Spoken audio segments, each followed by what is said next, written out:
जी बिस्मिल्लाहिर्रहमानिर्रहीम। अस्सलाम वालेकुम। आप यूट्यूब चैनल देख रहे हैं और मैं हूं कामरान अरशद। आपसे रिक्वेस्ट है चैनल को सबसे पहले आपने सब्सक्राइब कर लेना है ताकि आने वाली वीडियो का लिंक आपको मिल सके। खैर, आपको मालूम है कि पाकिस्तान में 21 हलकों में कौमी और सूबाई असम्बली के ज़िमनी इंतखाब हुआ है।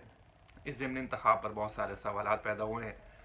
पाकिस्तान मुस्लिम लीग नवाज़ का ये कहना है, ये दावा है कि वो पंजाब कल भी उनका था, नवाज़ शरीफ साहब का था, और पंजाब आज भी नवाज़ शरीफ साहब का है। और लोगों का एतमाद इस बात का सबूत है कि लोगों ने पाकिस्तान मुस्लिम लीग नवाज़ को वोट किया है।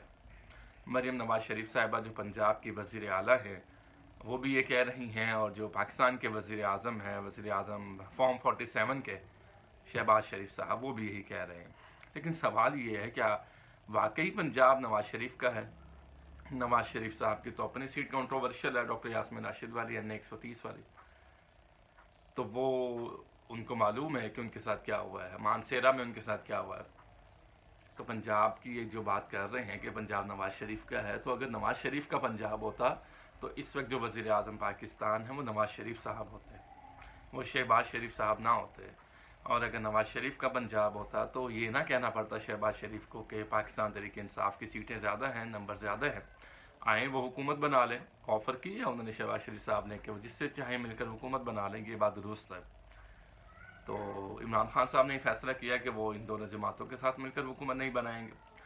तो सवाल ये है कि अगर पंजाब उनका होता तो फिर सीटें तो ज़्यादा इमरान खान की हैं, 94 सीटें, 94-95 लोग उनके हैं, और वो दावा करते हैं कि उनकी 180 सीटें हैं। अब खैर, पाकिस्तान तहरीक इंसाफ ने क्या किया है? पाकिस्तान तहरीक इंसाफ ने एहतजाज का ऐलान कर दिया है। जुमे के रोज़ एहतजाजी सियासत पाकिस्तान में शुरू होने वाली है। रमज़ानुल मुबारक था, फिर ईद आ गई, और उसके बाद ये एहतजाज की कॉल दी गई है। अब इस एहतजाज के काफ़िले में देखना है कि कौन कौन सी जमात क्या क्या इनिशिएटिव लेकर, क्या क्या दावा करके, कौन कौन सी बात करके वो इस एहतजाज में शामिल होंगे। मौलाना फजलुर रहमान भी एहतजाज करने का इरादा रखते हैं, और वो ये समझते हैं कि हमें एहतजाज करना है, तो वो भी सड़कों पर आपको नज़र आएंगे, किसी न किसी शक्ल में उनका एहतजाज होगा।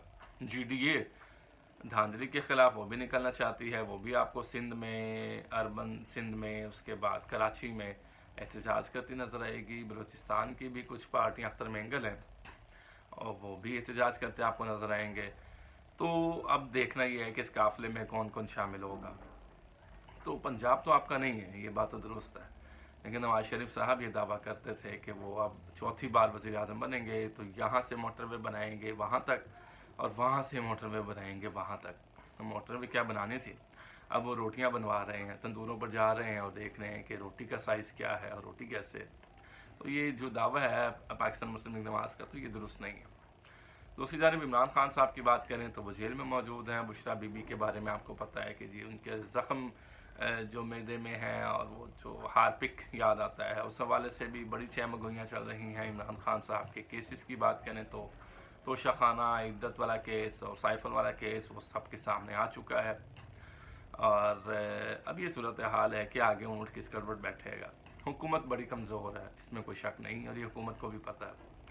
अब देखेंगे इलेक्शन पर, कल मैं सुन रहा था जो दानियाल अजीज़ साबिक वफाकी वज़ीर रहे हैं पाकिस्तान मुस्लिम लीग नवाज़ में, तो वो एक प्रोग्राम में आए थे, और नून लीग के भी रिप्रेजेंटेटिव वहाँ पर मौजूद थे। शेख वकास अकरम रहनुमा तहरीक इंसाफ भी वहाँ मौजूद थे, बिलाल कियानी थे नून लीग के। तो उनसे इलेक्शन पर बात शुरू की। उन्होंने कहा, ये देखें मेरे हल्के में प्रिजाइडिंग अफसर की ट्रेनिंग किन की हुई है, आए कौन लोग हैं, पुलिस को किस तरह से डिप्लॉय किया गया, 7,000 से ज़ायद पुलिस अफसरान मुख्तलिफ हल्कों में गए, और किस तरह से पुलिस ने इलेक्शन को मैनेज किया। और कहते हैं कि वहाँ पर कुछ लोग गए हैं तो प्रिजाइडिंग अफसर ने कहा कि बैरिस्टर गोहर एक हल्के में गए, तो प्रिजाइडिंग अफसर ने कहा कि ये 2 बाल्टियाँ ये वोट्स की भरी हुई हैं, तो अब आप बैरिस्टर भी हैं तो मुझे बताएं कि मैं इनको काउंट कर सकूँगा कि नहीं कर सकूँगा। पहले ही तो ये इलेक्शन होगा। पहले तो फॉर्म 47 था, फॉर्म 47 से बात कहीं आगे चली गई। तो ये इस तरह के इलेक्शन को कौन मानेगा। 8 फरवरी का एक इलेक्शन हुआ, फिर 9 फरवरी का इलेक्शन हो गया, 2 इलेक्शन वो हो गए, और फिर अब ये ज़िमनी इंतखाब हुआ, और उसके बाद किस तरह से सूरत हाल आपको मालूम है कि पैदा हुई है कि सब ही हार गए। किस तरह से लीड पाकिस्तान मुस्लिम लीग नवाज़ जीत रही है। तो बल्कि और फिर वो मोबाइल फ़ोन बन रहे हैं। अमन अमान की सूरत हाल तो पहले भी थी, 8 फरवरी को भी अमन अमान की सूरत हाल थी जब मुल्क में इलेक्शन था।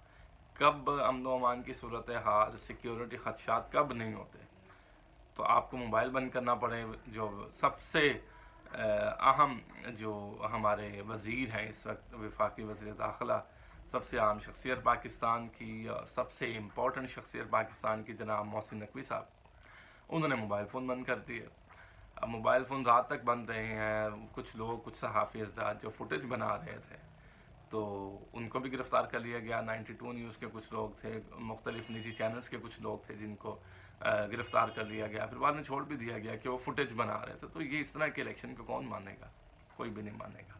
خیر، دوسری خبر ہے، ایرانی صدر اس وقت پاکستان کے دورے پر ہیں. ابراہیم رئیسی اور 2 روزہ سرکاری دورہ ہے. لاہور میں اس وقت ان کی مصروفیات ہیں. پہلے اسلام آباد میں شہباز شریف سے ملاقات کی. آج لاہور میں گورنر ہاؤس بھی وہ گئے. مریم نواز شریف صاحبہ جو پنجاب کی وزیر اعلیٰ ہیں، فارم 47 کے مطابق انہوں نے ان کا استقبال کیا اور گارڈ آف آنر بھی ان کو پیش کیا گیا. تو بڑی مصروفیات کا ان کا دن ہے. اب انہوں نے کراچی بھی جانا ہے.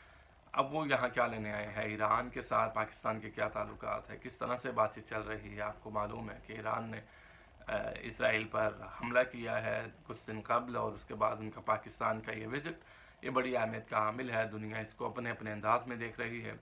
ہندوستان اس کو دیکھ رہا ہے، چائنا، امریکہ اس کو دیکھ رہا ہے کہ کس طرح سے یہ معاملات آگے چل رہے ہیں. ایرانی صدر نے تجارت کی بات کی ہے. انہوں نے کہا ہے کہ دونوں ممالک کو تجارت کرنی چاہیے اور تجارت کا جو تخمینہ ہے اس کو بڑھانا چاہیے، کہ تجارت کو آگے بڑھایا جائے. اور کچھ اگر اختلافات دونوں ممالک کے درمیان ہوں بھی تو وہ پس پش ڈال کر آگے بڑھنا چاہیے.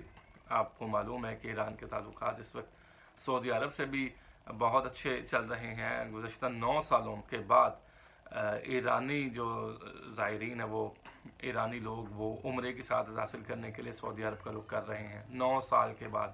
تو یہ حالات کی تبدیلی آ رہی ہے، نہ صرف پاکستان میں بلکہ خطے میں. تو آنے والے وقت میں جو بھی ڈیولپمنٹ ہوگی، اپنے اگلے ولاگ میں آپ سے اس پہ گفتگو کریں گے. اپنا خیال رکھیے گا. کامران ارشد کو دیجیے اجازت. اللہ نے کے بعد.